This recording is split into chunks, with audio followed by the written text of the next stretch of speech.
அலைபேசி புதுசாக இருக்கே அப்படின்னேன். ஆமாண்ணே இது 13Gன்னாரு. செல்ஃபோனில் எத்தனை ஜியும் வரலாம், 11G 13G 14Gலாம் வரலாம். ஆனால் கஞ்சி விவசாயி நாங்கள் தான் ஊற்றணும்.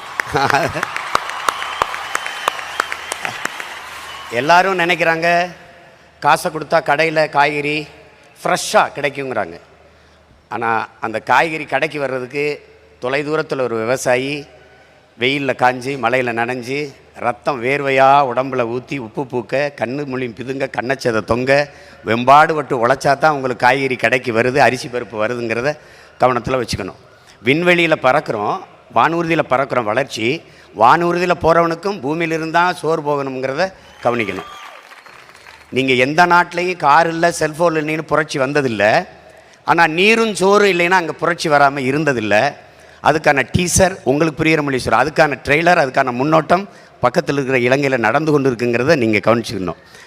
நீங்கள் கொரோனா வந்தது, காசு இருந்தது, யாரும் நகை கடைக்கு போய் நகையை வாங்கி வைப்போம்னு நினைக்கல, ஜவுளி கடைக்கு போய் புதுதாக துணி எடுத்து சேமிப்போம்னு நினைக்கல, ஷோரூமில் போய் புதுசாக கார் வாங்கிட்டு வரும்னு நினைக்கல.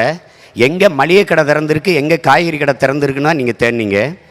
அப்படின்னா உணவின் அவசியத்தை நீங்கள் புரிஞ்சுப்பீங்கன்னு நினைக்கிறேன்.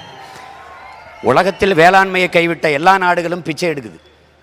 நீங்கள் தொழில் வளர்ச்சிங்கிறீங்க. தொழில் வளர்ச்சி, வேலை வாய்ப்பு, வேலை பார்த்தா சம்பளம் கிடைக்கும். சம்பளத்துக்கு என்ன செய்வீங்க, நல்லா சாப்பிடுவீங்க. சாப்பாடு எங்கேருந்து வரும், யார்ட்டையும் பதில் இல்லை. விவசாயத்தை படிக்காதவன் செய்கிற தொழில் என்று நினைக்கிறீங்க. விவசாயம் தொழிலே கிடையாது, அது நம் பண்பாடு, நம்முடைய வாழ்வியல் என்பதை நீங்கள் புரிஞ்சுக்கணும். விவசாயத்தை படிக்காதவன் செய்கிறதுன்னு நீங்கள் நினச்சிங்கன்னா படித்தவனுக்கு பசிக்காதான்னு கேள்வி கேட்டால் பதில் இல்லை. அப்போ படித்தவன்லாம் சாப்பிடாத, யாரும் சாப்பிடாத, அவ்வளோதானே. இது எப்படிப்பட்ட போக்குன்னு பாருங்க. விளைநிலங்களெல்லாம் வீட்டு மனைகளாக வருது. நம்ம விளைநிலங்களில் வீடை கட்டி மொட்டை மாடியில் தோட்டம் போடுவதை நாம் பெருமையாக பேசிக்கொண்டு இருக்கிறோம். நீங்கள் காய்கறி விளைய வைக்கலாம், வெண்டைக்காய் தக்காளி உங்களுக்கு வேண்டிய கத்தரிக்காயை விளைய வச்சுக்கலாம். ஆனால் நெல், வாழை, கரும்பு, மற்ற பொருளெல்லாம் எங்கே விளைவிப்பீங்க, மொட்டை மாடியிலே விளைய வச்சுருவீங்களா?